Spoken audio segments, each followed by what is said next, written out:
안녕하십니까. 2024년 3월 12일 최병무 이펙트 시작하겠습니다. 친명횡재, 비명횡사 뭐 이런 게 언론에서 많이 표현이 되고 있는데 그 활용점정이 박용진 의원의 탈락 여부였습니다. 서울 강북을. 근데 어제 친명계인 정봉주 전 의원한테 패한 것이 이제 확정이 됐는데 저는 이게 다 계획에 있었다. 이 말씀을 드리려고 하는 거죠. 자, 우선 박용진 의원은 잘 아시다시피 뭐 비명계의 대표 주자격입니다. 뭐 대통령 후보 경선에도 나왔었고요. 그다음에 방송에도 뭐 자주 나오고, 그다음에 이제 뭐 미스터 쓴소리 뭐 이런 지적을 받을 정도로 바른 말 많이 하고, 뭐 그러니까 이제 이재명 대표한테는 상당히 좀 껄끄럽다 뭐 이런 인상을 줬을 것 같고, 그래서 이제 이번에 공천을 줄 때 아예 배제시켜버리자, 국회의원 배지를 떼버리자, 아마 이렇게 판단을 했을 가능성, 그건 가능성이죠. 그러다 보니까 지역구 관리를 굉장히 잘하는 사람으로 정평이 나 있는데 그 사람이 이런저런 평가에서 하위 10%에 들어갔다. 하위 10%. 그러니까 170명 정도 과거에 이제 됐었죠. 그럼 한 17명 그 수준에 들어가 있다 이거죠. 지역위원회로. 그게 우선 이해가 안 되는 거죠. 왜 박용진 의원을 하위 10%라고 평가를 했을까? 이게 이제 평가 지수나 이런 것들이 좀 비명계에 불리하게 됐던 것 아닌가? 또는 뭐 이런저런 작용이 있었을 가능성이 있는 거죠. 이렇게 되면 30% 감점을 받습니다. 그 이제 30% 감점. 그러면은 그게 어느 정도냐면 예를 들어서 60%를 얻으면 42%로 점수가 줄어드는 겁니다. 30%니까 60%의 30%를 감점을 하면 368 빼면 42 정도를 얻은 셈이 되는 거죠. 이번이 바로 그런 경우입니다. 자, 우선 첫 번째, 하위 10%로 박용진 의원을 넣은 그 자체가 계획이 있었구나. 박용진 의원을 탈락시키기 위한 1단계 계획이라고 말씀을 드릴 수가 있고, 그 다음에 굳이 왜 3인 경선을 붙였느냐? 그것도 좀 의문입니다. 그러니까 박용진, 정봉주, 이승훈 변호사 이렇게 3인 경선을 붙였습니다. 대개 이제 경선을 붙이기 전에 뭐 사전에 경쟁력 조사 같은 걸 하거든요. 사실 강북을은 경쟁력 조사 할 필요도 없습니다. 거긴 뭐 공천하면 당선되는 곳이니까 할 필요도 없는데 뭐 했는지는 모르겠으나 그냥 2인 경선으로 해도 별 문제가 없습니다. 2인 경선 처음부터 박용진, 정봉주로. 근데 저는 처음부터 2인 경선을 했으면 아마 박용진 의원이 됐을 가능성도 꽤 높다고 봅니다. 이런 게 이제 계획이라는 거죠. 그러니까 1단계에 하위 10%에 넣고 2단계 3인 경선으로 붙여서 3인 경선으로 붙이면 박용진 의원이 혼자 과반을 얻어야 바로 그냥 결선 없이 되는데 그렇게까지는 어려울 거거든요. 그렇게 하고 이승훈 변호사가 탈락한 뒤에 정봉주 전 의원을 지지하면서 정봉주 전 의원이 본선행을 티켓을 따내는 이런 구조가 아니었을까. 다 이게 계획에 있었다. 뭐 이런 말씀을 드리려고 하는 거죠. 박용진 의원은 뭐 본인이 뒤집을 수 있다 이렇게 뭐 기염을 토했지만 처음부터 덫을 놓고 기다린 이른바 친명계 그 덫을 헤어나지 못했다. 이렇게 보는 게 저는 이 판단이 맞다고 보고요. 그 다음에 또 한 지역이 있습니다. 서울 서대문갑. 이거는 제가 정진상 공천 논란으로 지난 주말에 말씀을 드린 적이 있었죠. 무슨 얘기냐면 이 지역은 우상호 의원이 불출마를 선언하면서 빈자리가 된 지역입니다.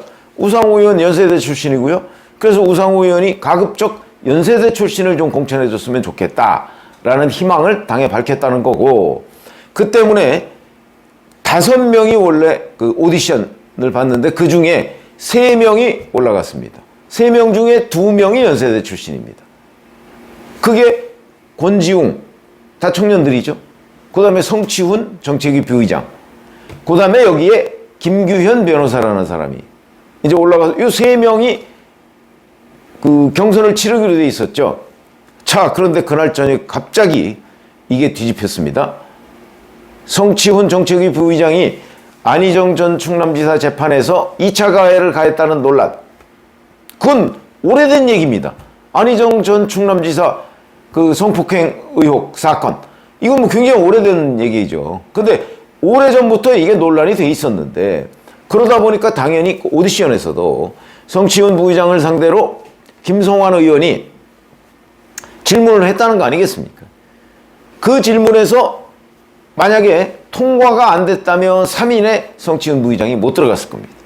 근데 들어갔거든요.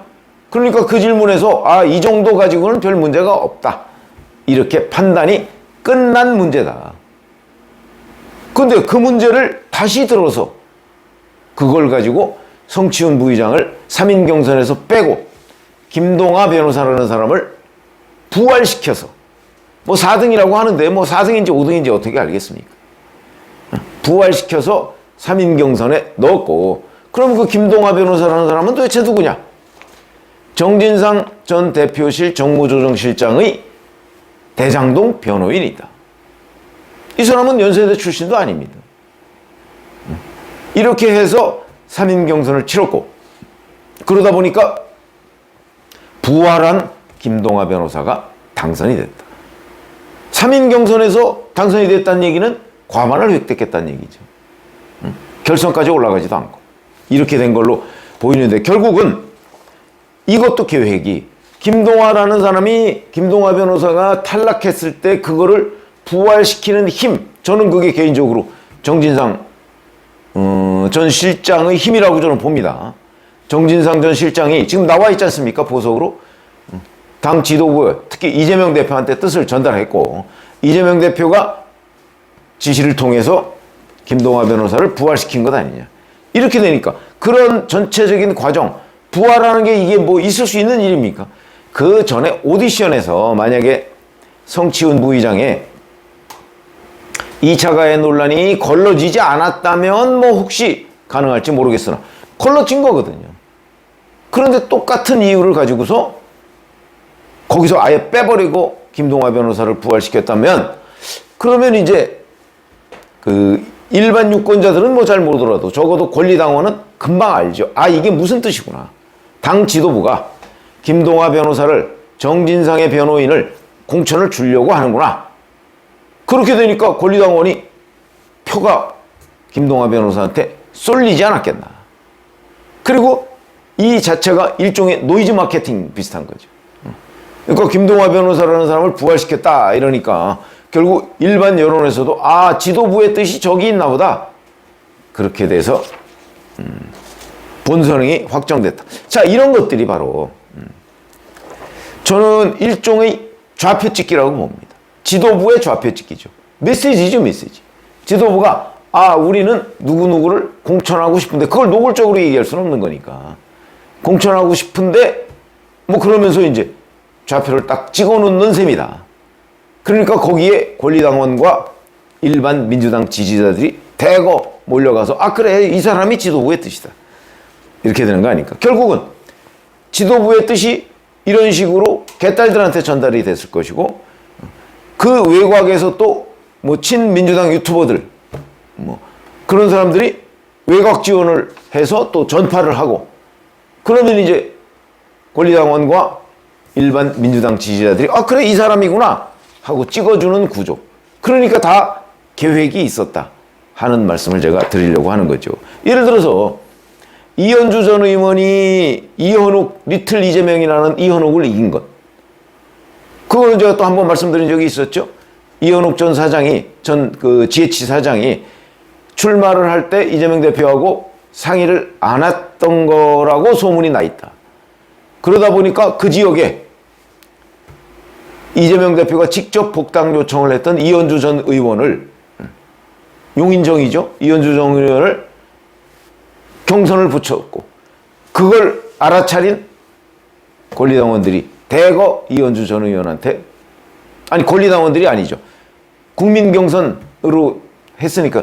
다른 데는 권리당원 50%, 그 국민 경선 50% 이런 식으로 하는데, 이 지역은 또 국민 경선 100%로 했습니다. 그거는 이현주 맞춤형이죠. 국민 경선 100%라는 거는 인지도가 좌우를 하게 되거든요. 이현욱과 이현주는 인지도 면에서 압도적인 차이가 있다. 그게 결국 이현주를 당선시키기 위해서 국민 경선 100%로 그 지역을 바꿨다. 이렇게 보시면 된다 하는 거고, 정봉주 전 의원이 박용진 현역 의원을 누른 것, 그 다음에 김동아 변호사가 갑작스럽게 부활한 것, 이런 것들이 다 지도부의 좌표 찍기 형태의 시스템이었다, 이렇게 보시면 되고요. 자, 사천 논란을 빚은 권향엽 전 청와대 비서관, 순천 광양 곡성 구례 의리죠. 여기도 이제 문제가 되니까, 사천 논란이 빚어지니까 본인이 요청을 해서 경선 하겠다, 이렇게 된 겁니다. 여기도 제가 한번 말씀드린 적이 있었는데, 아마 권향엽 후보가 경선에서 이길 거다, 제가 이렇게 말씀을 드린 적이 있었습니다. 왜? 사천 논란이 불거지면서 이미 공천을 한 거나 마찬가지의 효과를 거두고 있다. 4년 전에는 이 지역의 현역 의원이 서동용 의원인데, 서동용 의원이 경선에서 권양엽 전 비서관을 이겼거든요. 근데 이 지역은 갑작스럽게 전국에서 유일하게 여성 전략지구로 지정이 되고, 그리고 나서 사천 논란을 빚으니까 본인이 경선하겠다 그러고, 그래서 경선을 하면 아까 얘기한 이른바 지도부의 좌표 찍기와 똑같은 효과가 나와서 여기도 결국 권양엽 전 비서관이 승리하지 않겠는가. 이런 것들이 다 계획에 있다.